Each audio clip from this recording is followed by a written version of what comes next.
Hi, how are you guys? It's Abood, your friendly neighborhood filmmaker, ready to make film magic on budget. Let's dive in and create epic films without breaking the bank.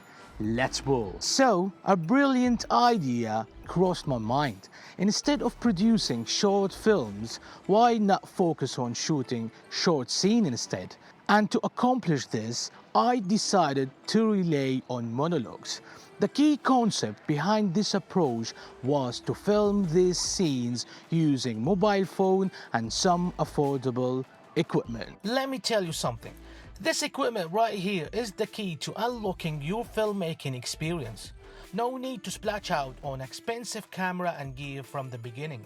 So focus on your skills and create impressive stories instead of stressing over pricey equipment. Since I would be handling everything myself, it's called one-man crew, it made sense to work with a few actors, locations, props, equipment and so on as possible, as I could ensure that everything was done smoothly according to my vision. While the primary objective was to strengthen my directing abilities, I was learning throughout the entire process.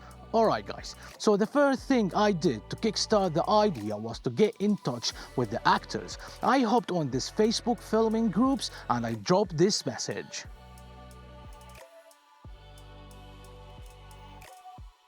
I will tell you what, the response was brilliant. Seeing such a massive turnout got me buzzing with happiness and excitement. In this episode, we dive into Federica's monologues. She is a talented Italian living in London, an actress, dancer, and performer. When she saw my post, we knew it was a good time to collaborate.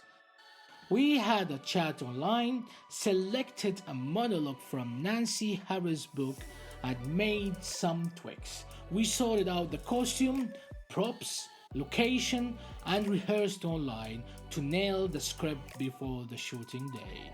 Before we dive into the juicy details of our epic shooting day, you can either watch the final product now or stick around till the end. And now, let's roll. Let me be straight with you. This day was anything but ordinary.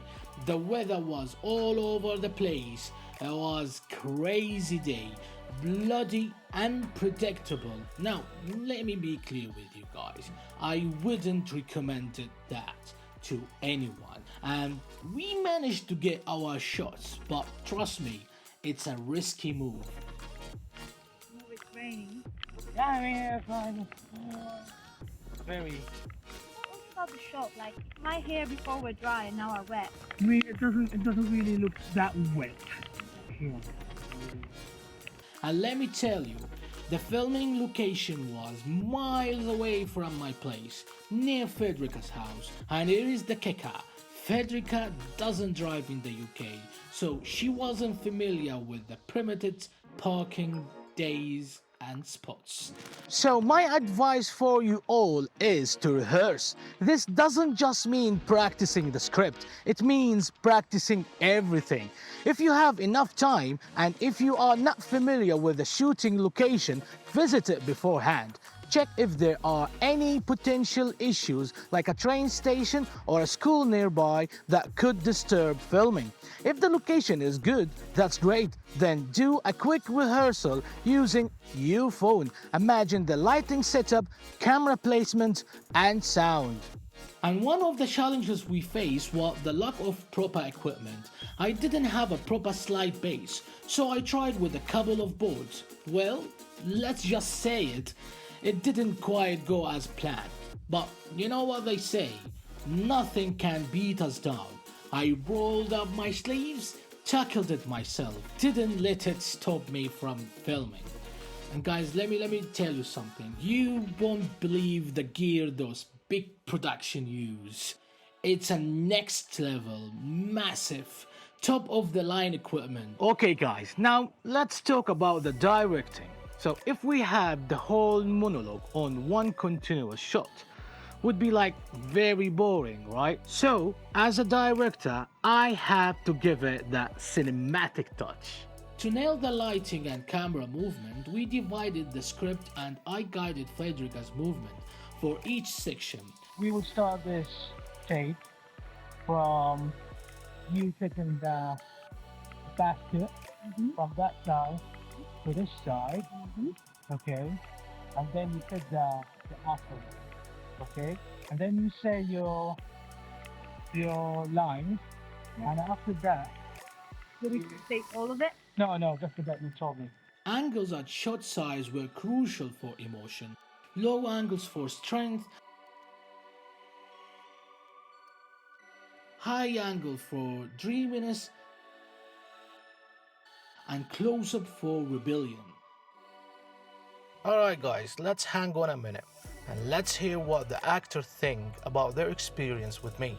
I ask for complete honesty, and here we are Federica's answers. What I think about him as a filmmaker, I think that he's a filmmaker that can work in every environment. We worked under the rain, good way to solve problems because we had a lot of troubles, parking stuff, going uphill with equipment. He can make it in every circumstances. Really chill. I didn't feel pressured. We filmed as well close to my house, so it was really good for me. Really gentle, calm. The experience was pretty good. Apart from rain, that was really good fun. But we chose the locations. I liked the preparations as well. As we talked before, we had a couple of calls and we discussed the monologue. We read it together and understand at least what to do, and he modified as well the monologue that I had first. So, I've noticed something about my filming style. I tend to go a bit overboard with shooting. I mean, I will film a take and then redo it if I'm not happy with it, starting from the top, over and over until I'm happy. The main thing I've learned is to make sure I get all the shots I need before wrapping up. We need someone who, like script supervisor, that they can track everything. But because we don't have this script supervisor, so we have to redo everything or shoot it from the top. Yeah. But then you can later edit. Yeah, of course. Because of that, I'm doing it like that way, so we can be on the safe side. It's the time to do the editing.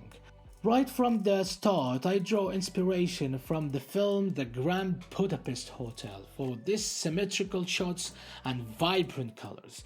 Speaking of colors, I was blown away by the ability to enhance the shots, even though they weren't RAW format but rather Apple ProRes. There is a difference, you know. For all the editing magic, I rely on DaVinci Resolve. It's a fantastic software, I must say. It handles all aspects of post-production smoothly. Okay guys, now I'm gonna tell you how I've done this magic. How? So I always say, if you can do it smartly, why make it harder than it needs to be? So I hopped on filmgrab.com and carefully selected a frame from the film that captured my desired look. Then I asked DaVinci to match that look for me. With a few adjustments, I managed to get the look that I want. And let's not forget, I painted the sky and the grass to give that extra touch. The end result, well, I must say, it looked pretty damn satisfying. So, after completing the visual editing phase, our next focus is on sound. I want to highlight this. Sound is a crucial factor. It holds equal importance to the visual aspects in enriching the overall experience. To achieve clean audio, start with correct recording techniques right from the get-go.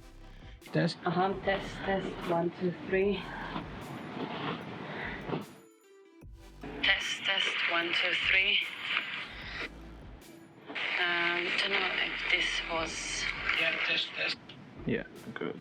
And when it comes to editing, if you can, give open back headphone a go for a top-notch result. Now, let me share with you some essential steps. Among others, use affordable high-quality microphones.